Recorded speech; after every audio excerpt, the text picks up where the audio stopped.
वर्तमान समयमा वैवाहिक सम्बन्ध एकदम जटिल भइरहेको अवस्थामा र विवाह विच्छेद अनि विवाह भत्किरहेको अवस्थामा किन यो कुराहरू भइरहेको छ भन्दै गर्दा चाहिँ विवाहको जग चाहिँ गलत ठाउँमा बसालियो भन्ने कुरा यसको निष्कर्ष आउँदछ। त्यही क्रममा चाहिँ यो ईश्वरीय विवाह कसरी निर्माण गर्ने उन्नति र स्थायित्वको लागि 12 सिद्धान्तहरू भन्ने यो संक्षिप्त पुस्तक जो चाहिँ जोएल विक्की र उहाँको पत्नी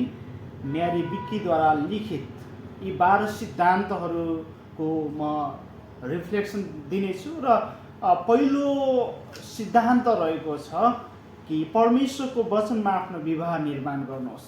जहाँ चाहिँ लेखकले भन्नुहुन्छ कि परमेश्वरद्वारा नै विवाह स्थापना भएको कारणले गर्दा उहाँले बाहेक अरू कसैले पनि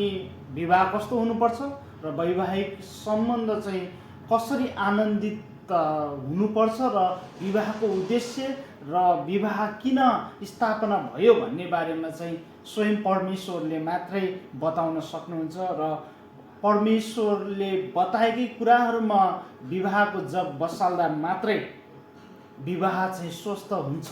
भन्ने कुरा चाहिँ उहाँले पहिलो यो सिद्धान्तमा गर्नुहुन्छ। परमेश्वरले आफ्नो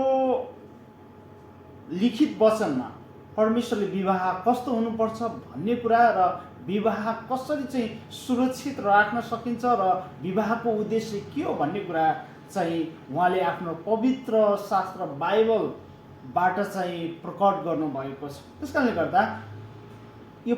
लेखकले चाहिँ हामीलाई यी कुराहरू चाहिँ सम्झाउँदछन् कि तपाईँ र मेरो विवाह चाहिँ अरू कसैले चाहिँ कसरी यो विवाह चाहिँ कसरी सुरक्षित गर्न सकिन्छ र विवाह कस्तो हुनुपर्छ भन्ने कुरा बताउने अरू कोही छैन।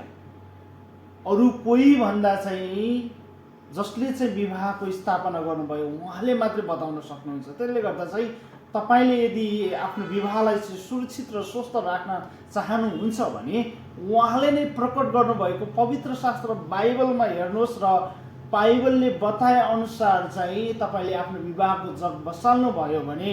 तपाईँको विवाह स्वस्थ हुन्छ भन्ने कुरा चाहिँ उहाँले पहिलो सिद्धान्तमा गर्नुहुन्छ। म आगामी दिनहरूमा यी 12 सिद्धान्तहरूको बारेमा चाहिँ चर्चा गर्नेछु र आज पहिलो सिद्धान्तको बारेमा चर्चा गरेको छु, छोटो रिफ्लेक्सन लिएको छु र आगामी दिनहरूमा हामी अरू 11वटा सिद्धान्तहरूबाट हेर्नेछौँ। जय मसीह।